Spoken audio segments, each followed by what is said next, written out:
الصلاة والسلام والتحية والإكرام على أشرف الأنبياء والمرسلين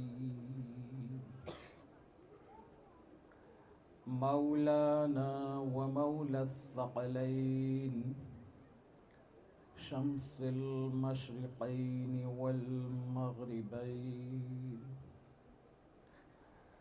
جد الحسن والحسين أبي القاسم محمد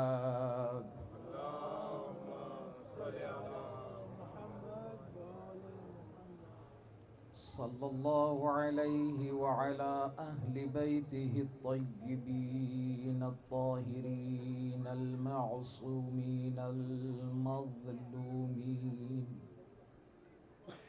لا سيما بقية الله في الأرضين روحي وأرواح العالمين لتراب مقدمه الفداء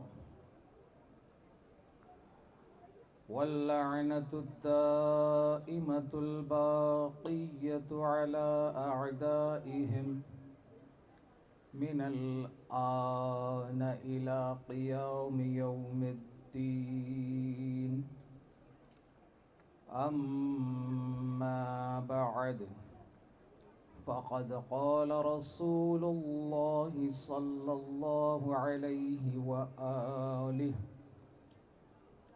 إني تارك فيكم الثقلين كتاب الله وعترتي أهل بيتي ما إن تمسكتم بهما لن تضلوا بعدي فإنهما لن يفترقا حتى يرد علي الحوض صلوات پڑھیں محمد وآلہ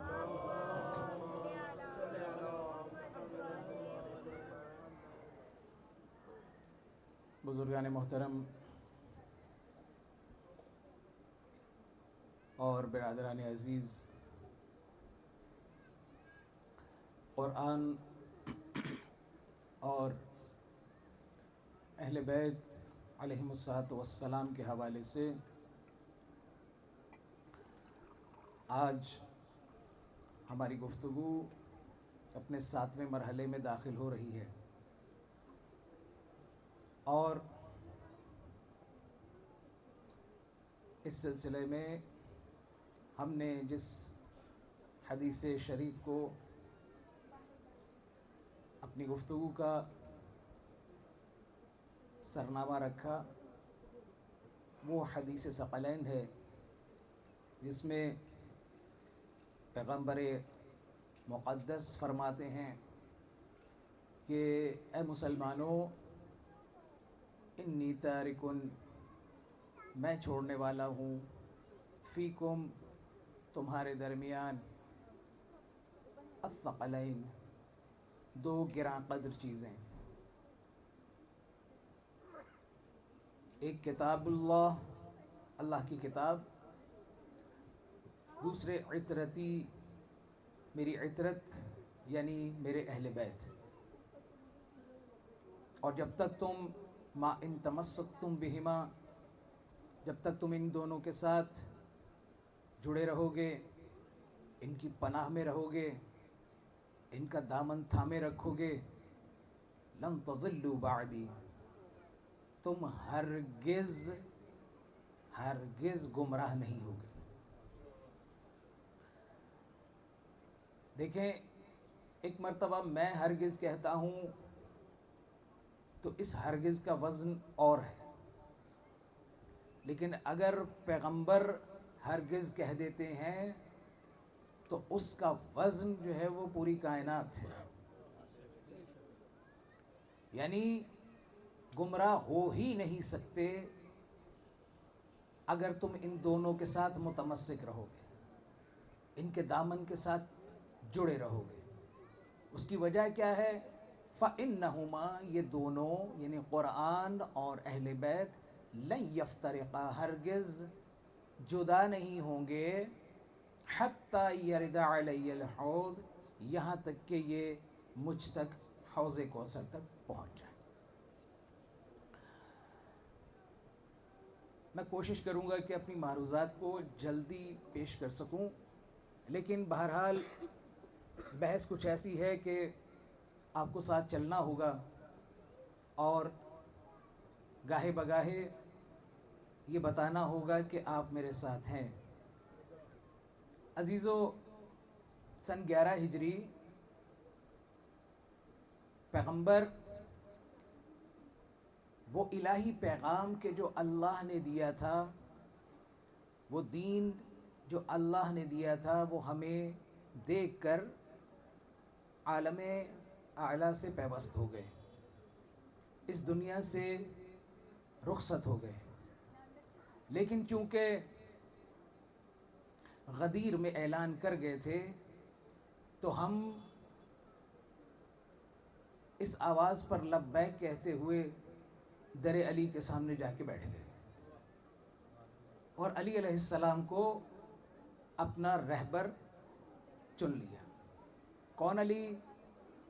پہلے بھی عرض کیا کہ داماد رسول ہیں، زوج بطول ہیں، سوار دوش رسول ہیں، باب مدینۃ العلم ہیں، اور ان کی پیشانی دیکھیں۔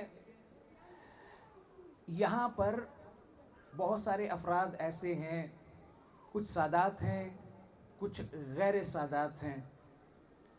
اب سادات کا تو موضوع ہی منتفی ہو جاتا ہے، بات ہی ختم ہو جاتی ہے کہ ان سے پکا مسلمان کوئی ہو نہیں سکتا، کیونکہ لمحے بھر کے لیے بھی ان کی پوری نسل میں بت پرستی نہیں ہوئی، ایسا ہی ہے۔ لیکن کچھ غیر سادات بھی ہیں۔ اب غیر سادات میں کچھ ایسے افراد بھی ہیں، توجہ بہت کیجیے گا۔ غیر سادات میں ایسے افراد ہیں کہ ہو سکتا ہے 1000 سال پہلے ان کے آباء و اجداد کافر رہے ہوں، بت پرستی کرتے رہے ہوں، اس کے بعد مسلمان ہو گئے، یا 500 سال پہلے۔ بہرحال جتنے بھی ہیں یہاں پر، یہ نسلاً بعد نسل مسلمان ہیں، اور کوئی بھی ان میں ایسا نہیں ہے۔ باخدا میں اس وقت یہ کہہ سکتا ہوں، آپ کے دلوں کو بھی جانتا ہوں، آپ کہیں گے یہ خدائی دعویٰ، نہیں، کوئی بھی ایسا نہیں ہے کہ جس کا دل کرتا ہو کہ جا کے بتوں کے سامنے میں سر جھکاؤں۔ ایسا ہے؟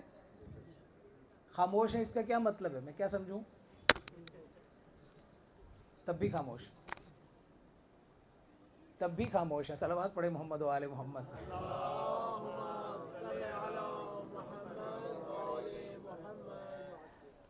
ایک تو میرے ممبر کے پاس جو ہے وہ 3-4 افراد بیٹھے ہوتے ہیں، اور بلا فصل کے ماننے والے یہ ریمپ کی وجہ سے بہت پیچھے ہو جاتے ہیں، تو کوشش کیا کریں یا یہاں کی جگہ کو پورا پر کر لیا کریں۔ مجھے پتہ ہے وہاں کمر پہ زور آتا ہے، تو یہ جگہ کافی خالی ہے۔ صلوات پڑھتے ہوئے نوجوان دوست آگے بڑھائیں۔ اللہم صلی علی نعرہ تکبیر، اللہ اکبر نعرہ رسالت، یا رسول اللہ، دونوں ہاتھ بلند کر کے نعرہ حیدری۔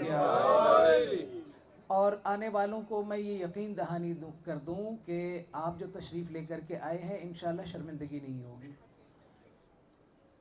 تو یہ جو جتنے مسلمان ہوئے آج سے 400-500 سال پہلے، 600 سال پہلے، ان کی نسلوں میں کہیں بت پرستی نہیں ہے اب، ایسا ہی ہے۔ لیکن ہم چلتے ہیں 1400 سال پیچھے۔ 1400 سال پہلے جب نبی کریم نے اسلام کی دعوت دینا شروع کی، اعلان رسالت کیا، تو اس وقت جن لوگوں نے اس آواز پر لبیک کہا، ان میں کوئی 20 سال، کوئی 30 سال، کوئی 40 سال مشرک، کافر، بت پرست رہا تھا۔ ٹھیک ہے، ایسی بات ہی ہے۔ منہ سے بول دیں، مجھے سر نظر نہیں آتا، یہ جو ہے نا میری آنکھیں چندھیا رہی ہیں اس سے. تو بولتے رہیں گے تو مجھے پتہ چلے گا کہ میری بات پہنچ رہی ہے. خیر، تو یہ بات طے ہے کہ وہ جتنے تازہ اسلام لانے والے ہمارے بزرگ تھے وہ 20 30 40 سال 50 سال بہرحال بت پرستی کرتے رہے. اب اس مکے اور مدینے میں مجھے تعداد کا تو پتہ نہیں ہے کہ اس وقت کتنی تعداد رہی ہوگی. اس تعداد میں ایک ایسی ذات بھی تھی کہ جس کے لیے کہا گیا کرم اللہ وجہہ.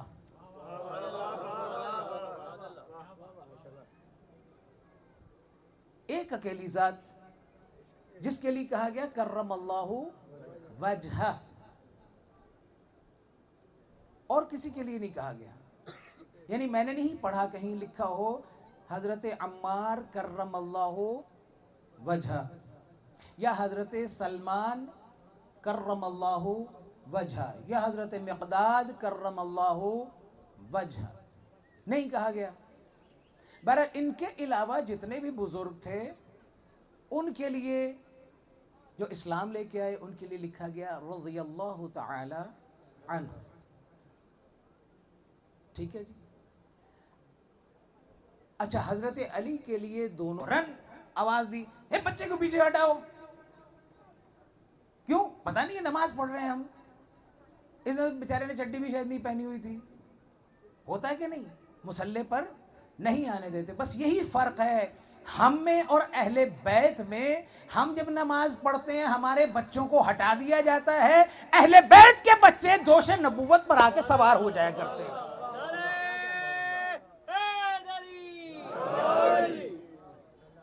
توجہ فرما رہے ہیں؟ تو بچے نقالی کرتے ہیں، جیسے گھر میں ہوگا ویسے ہی کریں گے. تو بچے گھر میں جناب ہوتا یہ ہے کہ ہو سکتا ہے اوائل میں بچے نماز کی بھی 4 حالتیں ہیں نا. نماز کی 4 حالتیں ہیں. نماز میں یا آپ قیام کرتے ہیں کھڑے ہوتے ہیں، یا رکوع کرتے ہیں، تیسرا قعود کرتے ہیں بیٹھتے ہیں پاؤں پہ پاؤں رکھ کے پڑھتے ہیں، اور چوتھا سجدہ کرتے ہیں. یہ 4 حالتیں ہوتی ہیں. اس سے تو 5ویں تو کوئی حالت نہیں ہے. یہ چاروں حالتوں میں بچے کو جب بھی آپ دیکھیں گے تو آ کے سجدہ کرتا ہے. کیوں؟ بچہ آئینہ فطرت ہوتا ہے. بس پتہ چلا کہ سجدہ ہر انسان کی فطرت میں ہے. جو بچہ آ کر کے، چونکہ بچہ سچا ہے وہ سجدہ کرے گا. اب ہمارے گھروں میں بھی یہ چلتا ہے، جو دیندار گھر ہیں تو وہاں بچہ شروع میں نقالی کرتا ہے، بعد میں پتہ چلا مثلا بڑا ہو کے نماز ہی چھوٹ گئی اس کی، بالکل ہی ختم ہو گئی. وہ بات کی بات ہے. لیکن شروع میں یہ میں جو جملے کہہ رہا ہوں ان کو سمیٹ کے رکھیے گا، محفوظ رکھیے گا، بھی کام آنے والے. بعد میں ہو سکتا ہے نماز نہ پڑھے، یا ہو سکتا ہے کچھ ایسے گھر بھی ہوں کہ جن کی اللہ سے مثلا نہیں بنتی. ہاں جی، بالکل ہی چوپٹ. ان کے بچے شروع میں کبھی بھی نماز نہیں پڑھیں گے. سجدہ جانا تو چونکہ دیکھا ہی نہیں ہے، کبھی دیکھا ہو تو سجدہ کرے نا. ہو سکتا ہے یہ بچہ بعد میں جا کے تہجد گزار بھی بن جائے، 5 وقت کا نمازی بن جائے، مسجد میں جا کے نماز پڑھے، لیکن بچپن میں نہیں پڑھے گا. بس 2 حالتوں سے خالی نہیں ہے ہماری بات. بہت توجہ عزیزو، 2 حالتوں سے خالی نہیں ہے. چھوٹا بچہ اگر بڑوں کو دیکھے گا تو سجدے میں جائے گا، نماز پڑھے گا. اگر بڑوں کو نہیں دیکھا تو نہیں جائے گا. توجہ فرما لی آپ نے؟ یہ سارا مقدمہ میں جو اس جملے کے لیے میں نے آپ کو زحمت دی. یہ بچہ ابھی ایمان ابو طالب پہ بات کر رہا تھا. اب علی نے اگر سجدہ نہیں کیا تو ہو سکتا ہے کہ گھر میں بت پرستی ہوتی ہو. آپ نے کہا کرم اللہ وجہہ، اس لیے کہا کہ علی نے کبھی بھی زندگی کے کسی مقام پر بھی، نہ بچپنے میں، نہ نوجوانی میں، نہ جوانی میں، کسی بت پرست کے سامنے سر نہیں جھکایا. اگر سر نہیں جھکایا، بت پرستی نہیں کی، تو پھر ابو طالب کے ایمان پر ایمان لاؤ.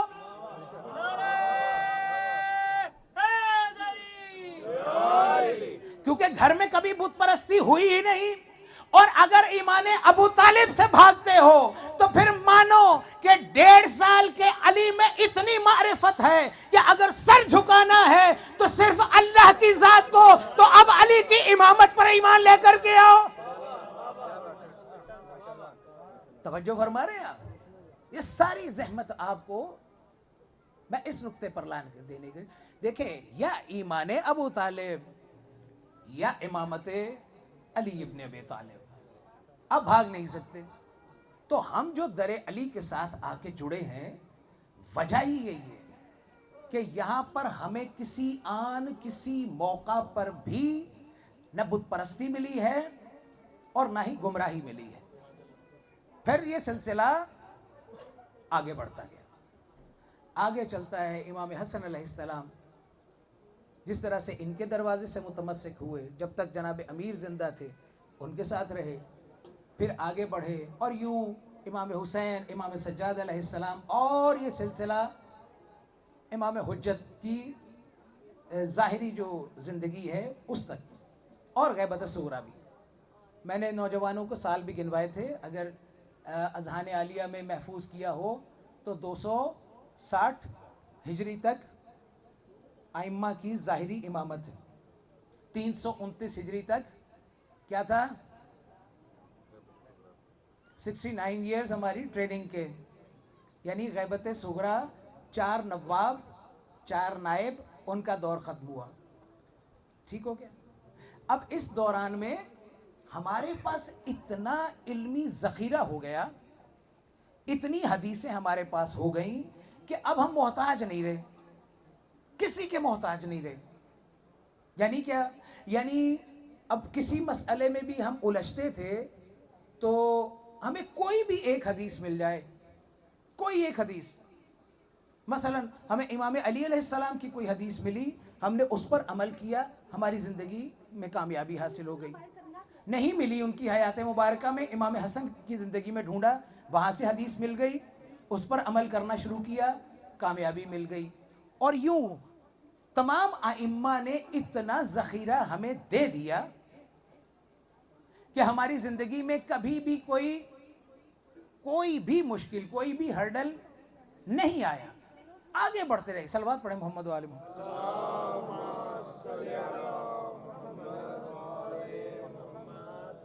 بار دیگر صلوات پڑھیں.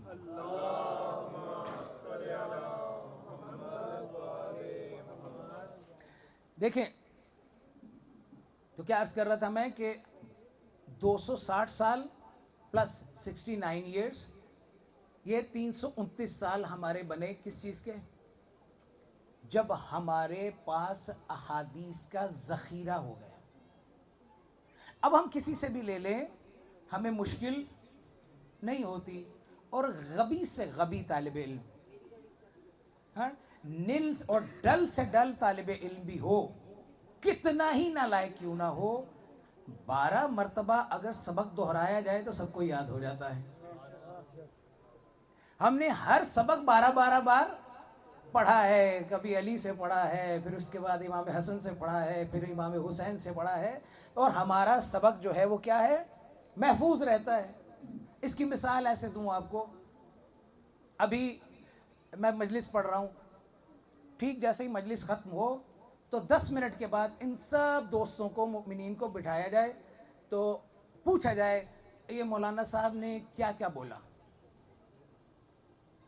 ٹھیک ہے, اب اس میں شک نہیں ہے کہ آپ مجھ سے محبت کرتے ہیں, اس میں شک نہیں ہے کہ آپ توجہ سے نہیں سن رہے, بہت توجہ سے سن رہے ہیں, لیکن اگر جب پوچھا جائے گا تو آپ زیادہ سے زیادہ یہی کہیں گے مولانا جو ہے وہ قرآن و اہل بیت پہ بات کر رہے تھے, حضرت علی کے فضائل بیان کر رہے تھے, ایمان ابو طالب بات کی تھی, اور کچھ وہ بتا رہے تھے حدیثوں کا. میں کہوں گا نہیں, بتانا ہے تو لفظ بلفظ بتانا ہوگا. توجہ ہے, لفظ بلفظ بتانا ہوگا. بتائیے ایمانداری سے, ہے کسی ہمارے دوست میں, چونکہ انسان کے بس کی بات نہیں ہے, کسی کے بس کی بات نہیں ہے کہ میرے ایک ایک لفظ کو بے عین ہی اسی طریقے سے بتا سکے. نہیں بتا سکے گا نا, نہیں بتا سکے گا, ممکن ہی نہیں ہے.